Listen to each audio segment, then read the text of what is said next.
Hey guys, welcome to Mixed Critics, Mixed Agreements. I'm Nessa, this is Alex, and today we're going to be talking to you about a 2014 film currently on Netflix called Imperial Dreams. Now this is directed by Malik Booth and stars John Boyega, Rotimi, and Plummer. So, John Boyega, he plays Bambi.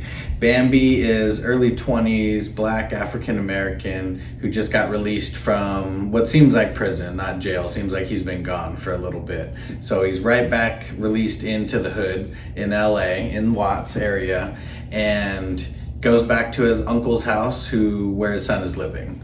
And you see right away that his son doesn't recognize him. At least he knows who he is, but doesn't really recognize him and seems real shy, kind of standoffish right away. This is kind of setting the tone for the entire movie, where the son is really shy and everything that Bambi must do is for the son. And really it's all about the struggles everywhere in between that. A young 20-year-old who has nothing, no support system, trying to raise his son in this world. What are your favorite things about the movie that made it so stand outish to you? Well, I think that we've heard the Boys in the Hood stories and the Juice stories and the Menace to Society stories. This seems like a very similar story, but someone who really is trying to get out, someone who's really trying to make a difference, someone who's trying to walk his own path. It seemed like, I think they said he was in and out of jail since he was 12. I'm assuming he's 21, 22-ish. Early 20s, yeah. I mean, you gotta leave room to make the baby. You know what I mean? So, I mean, the kid was probably like 4 or 5. Yeah. So early 20s for sure. 10 years in and out of the system. So, I mean, I feel like a lot of the underlining tone is systemic racism. That's something that, unless you are in that predicament, unless you're in that community lifestyle, you really have no idea how the system is kind of setting him up for failure. And we'll talk about that a little bit later, but you see right in the beginning of the movie, he's right back into his uncle's house, Uncle Shrimp, and it seems like Uncle Shrimp is the OG, you know, in the area. He's still living the life. The first thing that he tries to do is hand Bambi a gun. He turns it down right away, and almost like a shock to the uncle, because I'm sure the uncle's been guiding Bambi towards that life at least for the last 10 years since he's been in and out of jail. Right. But you see right away he makes a different choice. He says no, and his uncle offers him a job that he can get $4,000 for driving from LA to Portland, Oregon, and all he has to do is not look in the trunk. And he knows what's in the trunk, and he turns down that money even though he's broke, he has nothing, just because if he gets caught, he's going to jail again for a long time, and he's really not going to be able to be there for his son. And it's just the underlying tone for the whole movie. Every decision that Bambi makes, it's all about his son, and it's noble that he's doing that way and living his life that way. Absolutely. I think that's one of the main reasons why I connected so much with this movie, and also being an artist myself. In the movie, he played Bambi is a writer. That is his passion, and in prison he taught himself how to write.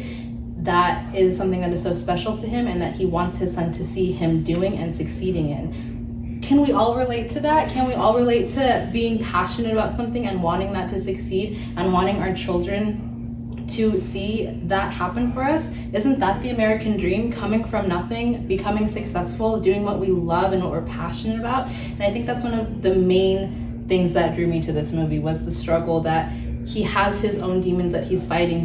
His family are pulling him this way, his dreams are pulling him this way, his child is keeping him grounded and centered, but there is life going on around him and he can't help that life. He can't help what his uncle chooses or what his mom chooses or what his brothers or cousins choose. He can choose his path and his own destiny for him and his son. Lots of good conversation happening over here. Something that I do want to touch on is, how do you think society sets up coming home for these people who are imprisoned, who are behind bars for 5, 10 plus years? Well, they set you up for failure. That's how. There's no help. There's no support. He gets out of jail and he has to get a job. He really wants to be a writer, but he has to be able to make money. He needs to get out of the situation that he's in. He gets in trouble for going to visit his cousin Wayne at the project. Somebody calls his probation officer on him. So he can't even go to certain parts of town without authorities being alerted. And he was just going over to a family member's house. He wasn't even doing anything. But that is something that happens throughout the entire movie. I mean, every corner is a dead end for him. Every street that he's on is a dead end. And he's young 20s. He's a minority. He's living with his uncle who's in the drug game. His mom is addicted to drugs. He has no support system. So he's not going to get any help from anybody other than himself. I mean, that's pretty clear right away. One thing that really struck me about the different things that this person has to go through is, like you said, every corner that he turned was a dead end. Literally, every time you think he can get somewhere, somehow, something, it ends up turning out to be, oh, you can't do this until you have this. You have to get this signed over here. You need a driver's license to pay your child support, but you can't pay your child support unless you have your driver's license. Like, how does this make sense? Why is this a thing? And how is someone supposed to get out of a hole that they didn't even dig themselves with no help from anybody else? Yeah.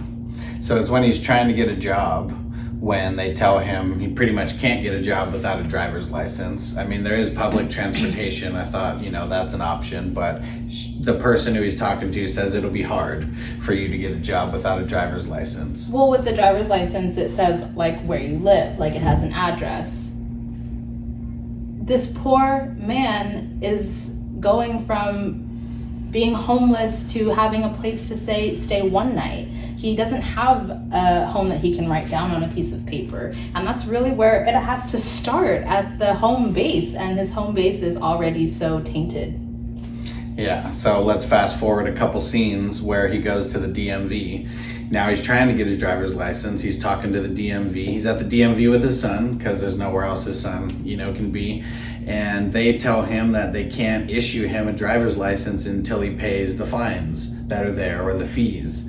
And the fees are child support and $15,000 worth of child support. And his baby's mama, let's just call her that, we don't know if they're married, did not file for child support. It was the county who filed for child support. So really just digging him in a hole that is almost impossible to get out of. He just got released from prison, no means of money unless he does something illegal. How the heck is he gonna pay this $15,000 to be able to get his driver's license to work? It's just a circle, and he's not gonna get out of it at all. Like, it makes it pretty clear right then that he's gonna have a really big struggle unless he does something illegal.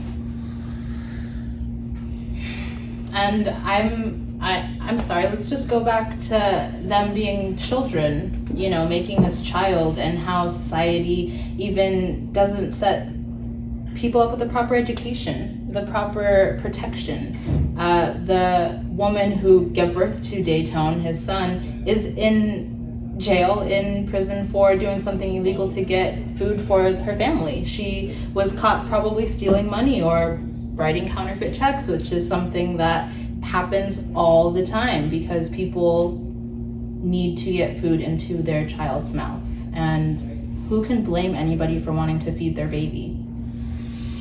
You can't.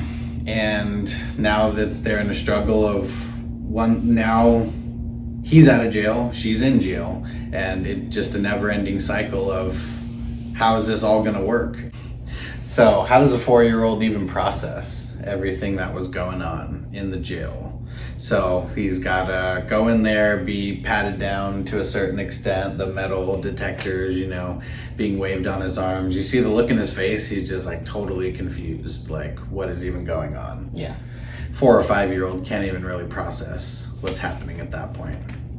And it's just a struggle. It's now the mom is in jail, the dad's out. Before it was the other way around. Dad was in jail, the mom was out. They're just in this never-ending cycle right now, is what it seems.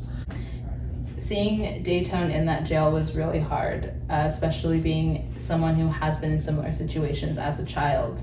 You as a father, do you think Bambi was doing what was right for his son? I feel like he's lived wrong for so long that he's really trying to do a complete 180. And I don't know how it is to be in early 20s and have a 4 or 5 year old, but it's got to be really hard if you don't have a support system. And he's like in the red, he's negative with money. Yeah. And in this society, you got to have money to do anything. I mean, he needs to get his own house. He needs to get a car that works. He needs to get his license and all that. He kind of needs money for it. I feel like he's portraying strength throughout the entire movie, and that's definitely something that I feel like every man, every father, it has to do. I mean, you have to be the strength for your family, you know. I mean, if you're the head of your family, every man's the head of their family, you know, and you gotta portray strength. I mean, even though there was times when you saw when he was fighting those like inner demons. He was frustrated, he was mad, he was crying, he had so many different emotions, and he can't show them to anybody. He can only show them to himself. He can't show those emotions to his son. So I think he did an amazing job at portraying someone who is not ready to be a father, but really trying to jump in and do everything the right way to not go back to jail. Absolutely. Yeah, I can't get over his performance. That's something that really, I mean, I wake up thinking about this movie. I can't tell you how many scenes I feel triggered by, but in a way to where I want to do something to better that situation. And as one person, I feel, you know, helpless, but getting the conversation started, continuing the conversation that's already been started with our ancestors and everything. This is something that is going to take us depicting our system, our societal system, and I'm grateful to have this conversation. Well, I think one of the main reasons we wanted to talk about this is so more people know about this movie, and it is different from the other Black African American, you know, South Central LA stories. I mean, it seems like all of the hood movies are all in South Central LA. It always ends with the main character dying. It always ends in everything bad.